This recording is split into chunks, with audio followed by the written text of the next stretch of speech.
Evangelho de João, pessoal, no capítulo 15, a gente vê um relato de Jesus, o ensinamento de Jesus sobre a videira, ele se colocando como a videira e nós como os ramos dessa videira, os seguidores, os discípulos dele como os ramos dessa videira. Vamos ler. Diz o seguinte: eu sou a videira verdadeira e meu pai é o agricultor. Todo ramo que estando em mim não der fruto, ele o corta. E todo o que dá fruto, limpa, para que produza mais fruto ainda. Vós já estáis limpos pela palavra que vos tenho falado. Permanecei em mim e eu permanecerei em vós. Permanecei em mim e eu permanecerei em vós. Como não pode o ramo produzir fruto de si mesmo, se não permanecer na videira, assim nem vós o podeis dar, se não permanecerdes em mim. Eu vou pular agora um pouquinho até o versículo 12, é uma parte que eu gosto muito desse texto, que Jesus ele começa a tratar os discípulos de uma forma diferente. No versículo 12 ele diz o seguinte: o meu mandamento é este, que vos ameis uns aos outros, assim como eu vos amei. Ninguém tem maior amor do que esse, de dar a alguém a própria vida em favor de seus amigos. Vós sois meus amigos, se fazeis o que eu vos mando. Já não vos chamo servo, porque o servo não sabe o que faz o seu senhor, mas tenho-vos chamado amigos, porque tudo quanto ouvi de meu Pai vos tenho dado a conhecer. Acho muito interessante esse trecho aqui, que Jesus ele começa a tratar a gente de uma forma diferente, ou da forma como as pessoas achavam que deveriam se referir a Deus, ao Pai. Jesus ele vem para isso, na verdade. Ele vem porque o mundo não sabia se relacionar com Deus. Porque a ideia de Jesus se colocar como Filho de Deus é justamente para a gente poder imitá-lo nisso, para a gente poder saber tratar Deus como Pai. E o tema da mensagem que o Senhor colocou no meu coração para a gente trazer aqui hoje chama Viver para Servir. Na verdade é uma música que eu gosto muito do grupo Prisma. Quem conhece o grupo Prisma? Eu gosto muito dessa música, chama Viver para Servir mesmo a música, e fala sobre o cerne do cristianismo. A gente fala muito sobre isso, que a gente está aqui para servir, a gente fala isso, vem aqui, Pai, me coloca onde tu queres, a gente canta isso sempre, né? Mas será que a gente pratica o viver para servir? E o que será que significa isso? Servir. Servir a Deus. Quando a gente fala que é cristão, a gente bate no peito e fala: eu sou servo de Deus. Como nós servimos a Deus? Como nós temos servido a Deus? Será que nós temos servido a Deus, ou será que nós temos servido as possibilidades que Deus pode nos dar?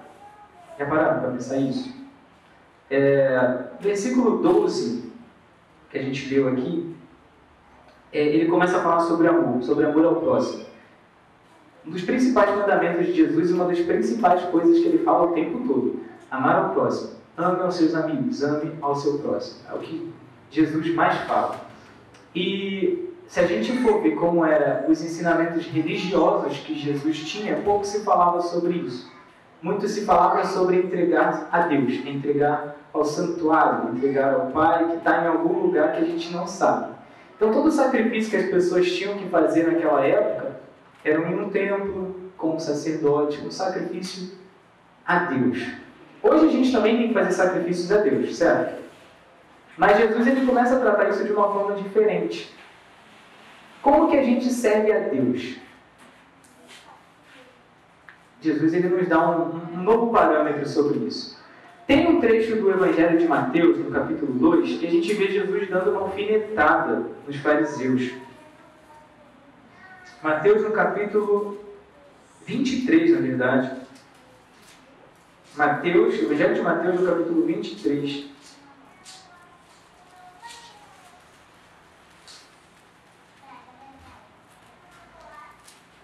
Mateus 23, a partir do versículo 1. Vocês encontraram aí?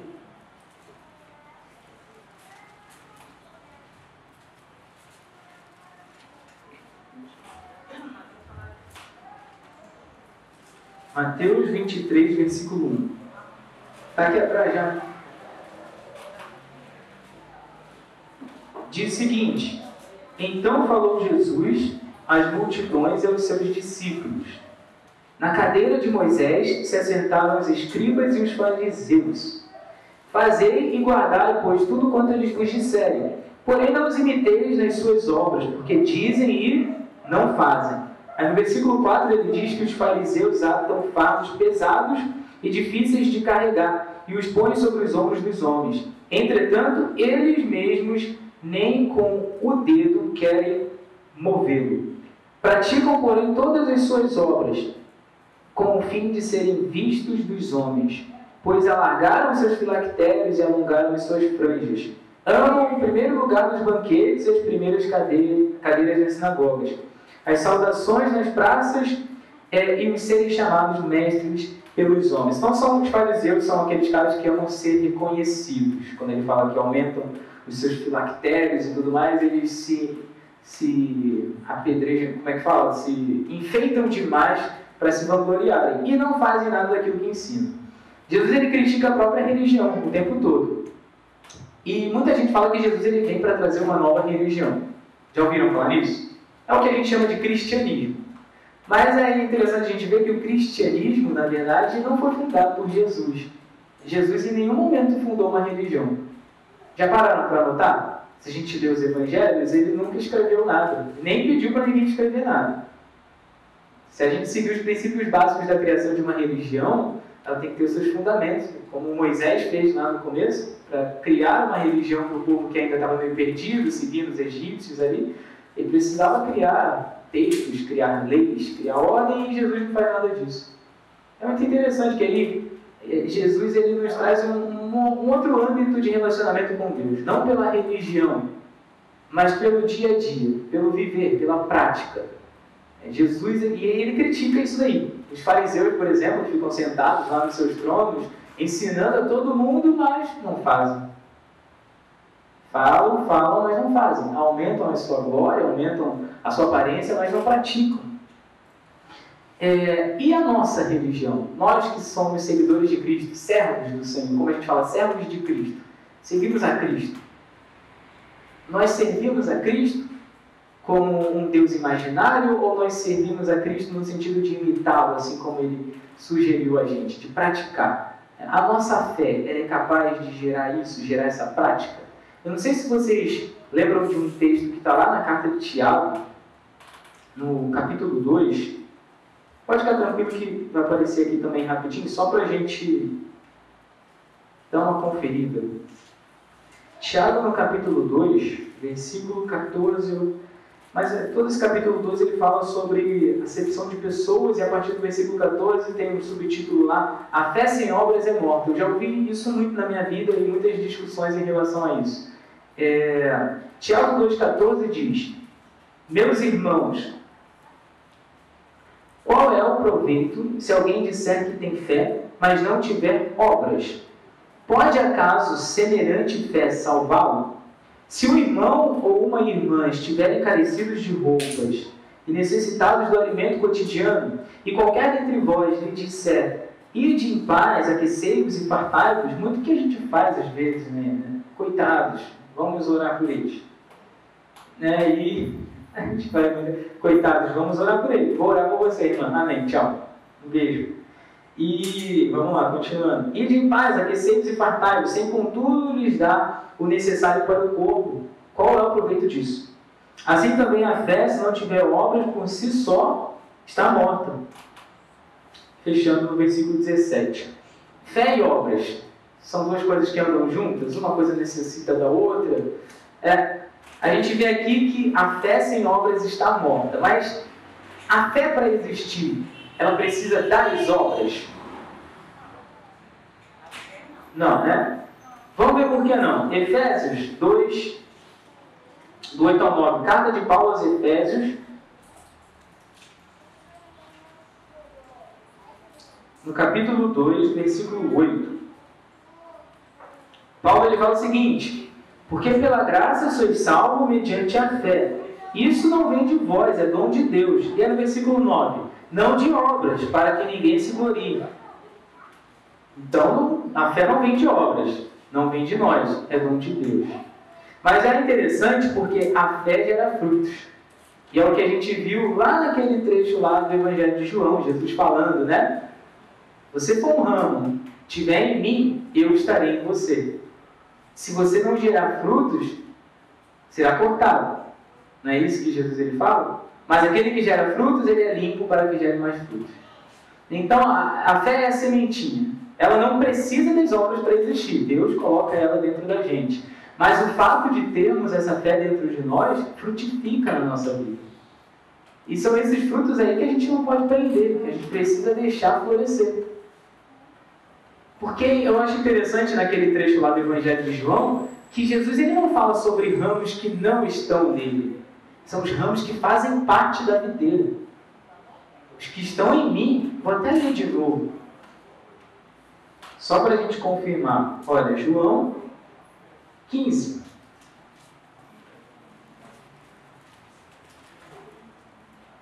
Eu sou a videira verdadeira, meu pai é o agricultor. Todo ramo que, estando em mim, não der fruto, ele o cortará.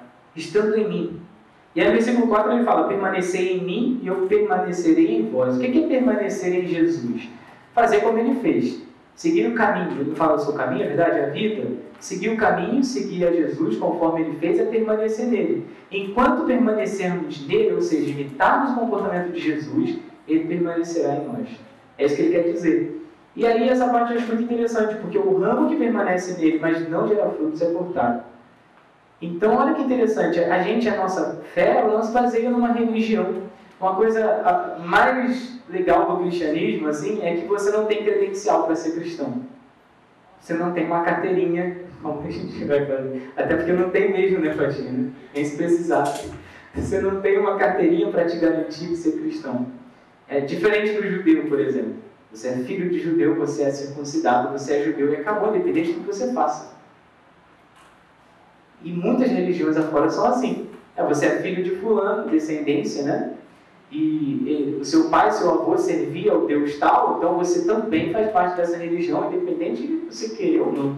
Agora, o cristianismo é aquela religião que não é religião, na verdade, mas é uma expressão de fé, onde Jesus ele fala para os seus discípulos, vai pelo mundo inteiro e prega o evangelho a toda criatura, ou seja, todos vão ter a oportunidade de me seguir, independente de seguirem práticas judaicas ou não, porque não depende de credenciais, depende dos frutos que essas pessoas geram. Então Jesus ele não está interessado no que a gente profere, no que a gente fala, e sim no que a gente faz. Tanto é que ele critica os fariseus que tanto falam e não fazem. E hoje em dia, como que a gente não vê tanta gente se autoproclamando cristão, cargos públicos de autoridade máxima e tal, e pessoas na internet, todo mundo agora é cristão, está na moda. Eu sou cristão, sou servo do Senhor. Como se ser cristão fosse apenas um título, uma credencial. Vamos continuar. A gente viu Efésios. E ainda continuando na carta de Tiago, no capítulo 1, um pouquinho antes, já que a gente está falando de religião,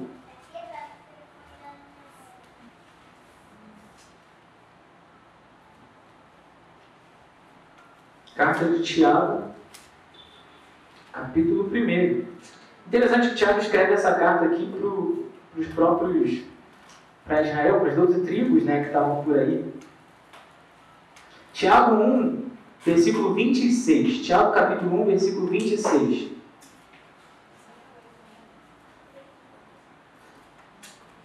Tiago 1, 26. Diz que se alguém supõe ser religioso, deixando de refrear a língua, antes enganando o próprio coração, a sua religião é vã. Aí no versículo 27 ele fala então o que seria a religião de Cristo, A religião pura e sem mácula para o nosso Deus e Pai é essa: visitar os órfãos e as viúvas nas suas tribulações e a si mesmo guardar-se incontaminado do mundo. Então, qual é a religião imaculada? Essa expressão de fé, da fé cristã, de seguir a Cristo como um servo dele. Na verdade, não como um servo, como ele diz, como um amigo que sabe o que ele está fazendo e não alguém que está distante. Porque a expressão de Jesus, a ação divina, o verbo que se fez carne, O próprio Deus vir até aqui e pegar na nossa mão, olha só, vamos lá. Vocês estão fazendo tudo errado, hein, cara? Tá, deu ruim 500 vezes lá atrás. Com a Babilônia, com todo mundo. E vem cá, tá dando não. E aí ele pega na nossa mãozinha e mostra como a gente deve seguir. Essa é essa amizade que a gente tem com Jesus. Diferente das outras crenças, né, que você é apenas um servo. O Deus está fechado dentro de arcas, dentro de castelos, e você vai lá de vez em quando, leva um cabritinho que vai ser queimado, e em algum momento espera receber alguma coisa em troca disso. E o cristianismo não é nada disso. É você expressar a sua fé através de seus frutos. E aí, como servimos então a Deus através dessa expressão de fé do cristianismo? Como que a gente serve a um cara que não precisa de nada? Já pararam para pensar nisso? E aí, como que a gente acha bonitinho a gente falando que Deus precisa do nosso louvor? Parece que Deus é uma menina de 15 anos que está lá no céu, assim, né? Deixa eu ver se eles estão me louvando hoje. Senão eu vou ficar empurrado. Né? Quando somos nós que precisamos louvar a Ele, né? Somos nós que precisamos, né? Deus precisa me ouvir orando. Não, meu filho, você que precisa se colocar na posição de filho e expressar a sua oração, os seus pedidos, abrir o seu coração ao Pai. Nós precisamos, não Deus. E como que a gente serve, então, a um cara que não precisa de nada? Não precisa de nada, Deus.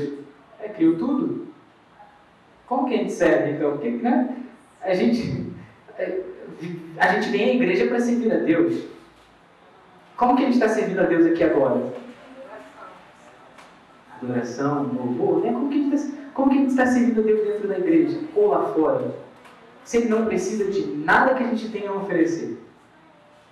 Isso é uma das coisas que eu acho mais interessante no nosso relacionamento com Deus. Porque a gente tem essa imagem de que Deus ele chora se a gente não cantar para Ele. Já ouvi as pessoas me falarem isso.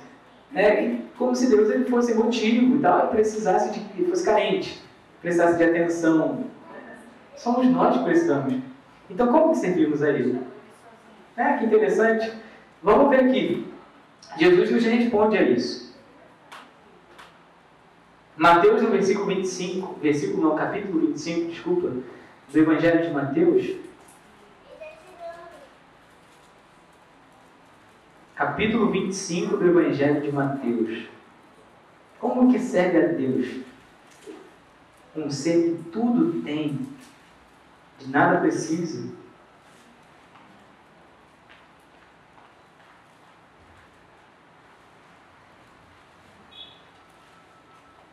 Cadê? Mateus 25, 31. O grande julgamento é o título desse trecho. Já leram essa passagem? Vou explicar para vocês. Aqui Jesus está explicando para o pessoal, para os seus discípulos, seus seguidores, o que vai acontecer no juízo final. Como Ele vai cobrar, o que será cobrado de nós, como Ele vai separar as pessoas. E aí tem esse título aqui, o grande julgamento. Mateus 25, versículo 31. E aí ele narra o seguinte, Jesus está narrando isso daqui. Quando vier o Filho do Homem na sua majestade e na sua glória, e todas as nações serão reunidas em sua presença. Ele separará uns dos outros, como o pastor separa dos cabritos as ovelhas. Esse é aquele momento do data show. Já ouviu essa história, Cadinho? Nunca ouviram? Que no final... Já ouviu, né, Ivani? No juízo final, Jesus já botar no data show todos os seus pecados para a gente ficar assistindo. Já viu? Sensacional. Esse é o momento do data show. Vai botar, o que você fez, Thiago? Ih, rebobina aí, Miguel. Ele vai estar lá. Mas olha, não é isso que ele fala que vai fazer. Olha o que ele fala que ele vai fazer. Imporás as ovelhas à sua direita e os cabritos à esquerda. Então dirá o rei aos que tiverem a sua... Gente, ninguém é ovelha, ninguém é cabrito. Parábolas, né? São figuras de linguagem, tá bom? Então dirá o rei aos que estiverem à sua direita: vinde benditos de meu Pai, entrai na posse do reino que vos está preparado desde a sua fundação do mundo. Porque tive fome e me destes de comer, tive sede, me destes de beber. Eu era forasteiro e me hospedastes, estava nu e me vestistes, enfermo, me visitastes, preso e foste me ver. Caramba, Jesus era aventureiro, né? Então perguntarão os justos: Senhor, quando foi que te vimos com fome e te demos de comer? Ou com sede e te demos de beber? Quando te vimos forasteiro e te hospedamos? Ou nu e te vestimos? Né? Porque eles lembraram, pô, Jesus não fez nada, não vi ele fazendo isso. Né? Isso eu estava maluco, mas eu não vi. E quando te vimos enfermo ou preso e fomos te visitar? E aí no versículo 40 tem a resposta. O que será cobrado? Olha só. O rei respondendo lhes dirá: em verdade vos afirmo que sempre que o fizestes a um destes meus pequeninos irmãos, a mim o fizestes. Como que a gente serve a um Deus, a um ser que tudo tem, servindo ao próximo? Para que a gente vem na igreja? Para engrandecer as vontades de um ser carente que está no céu e quer ouvir a gente cantar músicas, né? A gente vem à igreja porque tem pessoas lá fora que precisam desse lugar aberto. A gente canta aqui para passar a mensagem do Evangelho para as pessoas que estão lá fora, que vêm até aqui. A gente bota uma roupinha bonita, ou fica ali fora segurando um cartaz e tudo mais, passando alquinho na mão das pessoas com todo o prazer do mundo, porque tem pessoas que precisam dessa atenção. E tem pessoas que precisam receber essa mensagem que a gente trata aqui dentro da melhor forma possível. Por que a gente grava o culto? Por que a gente coloca mensagenzinhas lá na internet? Né? Você manda mensagem para 500 pessoas. Posso orar por você? Porque as pessoas estão precisando. Porque as pessoas precisam disso. Deus não precisa disso. Deus não precisa de atenção. As pessoas precisam de atenção. E Ele nos coloca, como o apóstolo Paulo fala, como ministros de uma nova aliança. Para que a gente possa ministrar através da nossa vida o Evangelho de Cristo. E não só ensinar, não só pregar. Que a igreja por muito tempo tem feito muito isso aqui. A gente fica atrás de um púlpito com uma Bíblia bonita aqui em cima, né? Geralmente muito bonito, tal, não sei o que. E cada vez aumentando mais os nossos filactérios e as pessoas lá fora precisando dessa mensagem não têm acesso. E aí vocês imaginam um país como o nosso, que tem uma liberdade, a gente critica muitas coisas, mas a gente tem uma liberdade de expressão enorme aqui no Brasil, graças a Deus. E a gente tem aproveitado essa liberdade de expressão, a gente tem retido muito, guardado muito o Evangelho para si, esperando que isso vai nos recompensar. Sendo que o maior exemplo que a gente tem, que é o próprio Cristo, foi Deus que veio até aqui para ensinar a gente o que a gente precisava. E Ele quer que a gente siga esse exemplo. Faça o mesmo então pelos meus pequenos. Porque eu estava nu e você me vestiu. Eu estava com fome, você me deu de comer. Não um ser alienígena que fica no espaço. Porque Deus habita nas pessoas, Deus está nas pessoas. E a gente serve a Ele servindo ao nosso próximo. E aí, para terminar já, Mateus no capítulo 5. Mateus no capítulo 5, versículo 1. Gosto muito desse trecho aqui também, que é o Sermão da Montanha. Jesus aqui também falando numa montanha, obviamente, né, como diz aqui o trecho. Estava no alto de uma montanha. E no versículo 1, vocês encontraram? Qualquer coisa pode acompanhar aqui atrás. Diz que, vendo Jesus as multidões, subiu ao monte.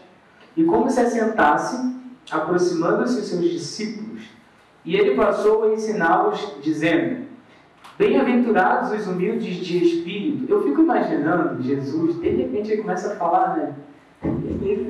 Ele tinha essa coisa de filósofo, né? Ele sentava numa pedra, olhava, bem-aventurados,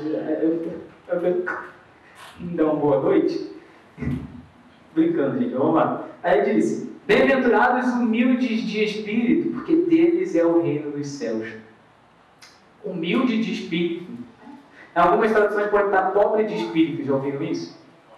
Bem-aventurados os que choram, porque serão consolados.